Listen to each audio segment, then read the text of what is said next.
Ada hadis yang sangat terkenal di kalangan masyarakat yang haus akan ilmu, yaitu, tuntutlah ilmu walau di negeri Shin. Jika kalian beranggapan negeri Shin itu adalah Cina, kalian harus menonton video ini sampai selesai. Mari kita ungkap, negeri mana yang disebut Shin oleh Nabi Muhammad.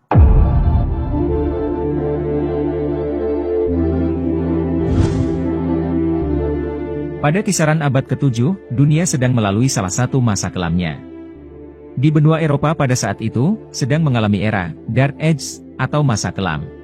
Kerajaan Romawi yang dominan dengan sifat ekspansif, disertai militernya yang terkenal tangguh, sedang mengalami turbulensi yang diakibatkan oleh korupnya pemerintahan, dan tersandera oleh pemberontakan domestik. Di belahan bumi lainnya, yakni benua Amerika, suku-suku Indian juga saling bersaing menghancurkan sesamanya, demi dapat diakui eksistensinya. Sedangkan di benua hitam Afrika dan Jazirah Arab, pada masa itu masih terbelakang dengan suku-suku nomadenya yang berpindah-pindah tempat mengikuti hembusan angin. Jauh di sudut selatan bumi yaitu benua Australia, dihuni oleh suku asli aborigin yang berbudaya primitif.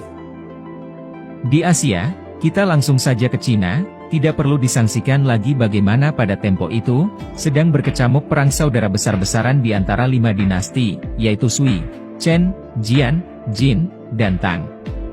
Perang ini telah memporak-porandakan seluruh dimensi dalam aspek kehidupan bermasyarakatnya.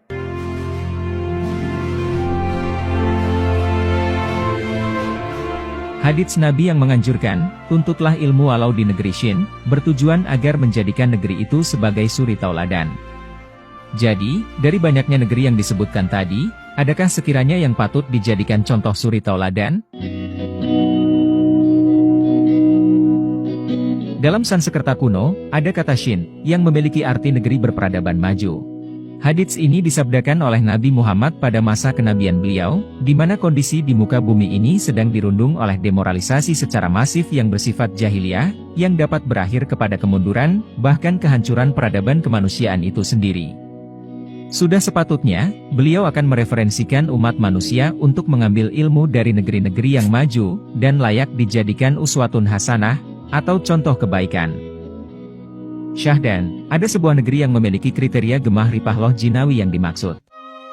Di mana, iklim tropis nan bersahabat dilindungi oleh langit biru nan ceria, yang dihiasi oleh banyak makhluk indah berwarna-warni beterbangan, dan dilengkapi oleh dataran nan hijau subur kaya hayati maupun nabati, disertai terbentang luasnya lautan nan biru penuh isi. Itulah negeri yang merupakan kepingan surga yang jatuh, serta mendapat berkah dari langit maupun bumi, dan disitulah negeri Shin berada. Menelaah jabaran kondisi di bumi yang berkontradiksi dengan saat itu, di manakah sekiranya alam negeri Shin yang bisa kita ambil ilmunya? Jawabannya, adalah di ujung Hindia bagian timur. Di sanalah tempatnya. Sebuah wilayah yang kita kenal sekarang, dengan sebutan Nusantara.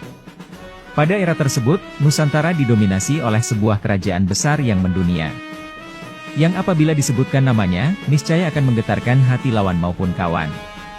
Elok dan permai negerinya, tapi jangan sekali-kali meremehkannya, serentak para ksatrianya akan meluluh lantakkan para musuh. Julukan lumbung pangan dunia digelarkan, karena pencapaian keakbarannya dalam swasembada pangan, dengan disertai masyarakatnya yang taat hukum, berperadaban maju, tertata dalam bernegara, dan sudah tentunya sebagai penguasa maritim dunia.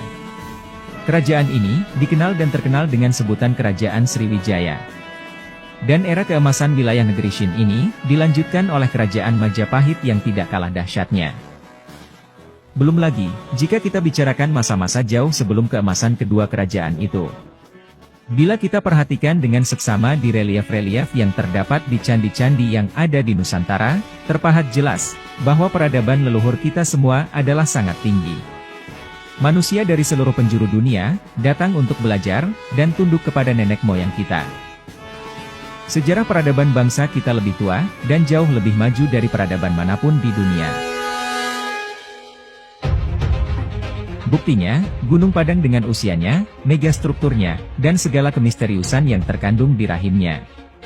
Ditambah lagi, dari situ kita yakin, bahwa pasti masih banyak gunung-gunung sefenomenal Gunung Padang yang belum terdeteksi. Jadi, sangatlah benar sabda Nabi Muhammad untuk merujuk ke negeri Shin sebagai tempat pembelajaran di mana kita hidup sekarang ini. Sesungguhnya, kitalah bangsa pemilik DNA yang berperadaban paling maju di dunia dalam segala bidang. Dan hal inilah, yang sangat ditakuti oleh bangsa lain, yakni apabila bangsa Indonesia terbangun dan tersadarkan atas jati diri yang sesungguhnya. Oleh karena itu, sudah selayaknya kita mensyukuri serta memahami bahwa leluhur kita hebat. Dan sudah waktunya pula kita membangun kembali kejayaan masa lalu itu, untuk mengejar kemajuan hari ini dan anak cucu kita di masa hadapan. Seorang budayawan dan ulama bernama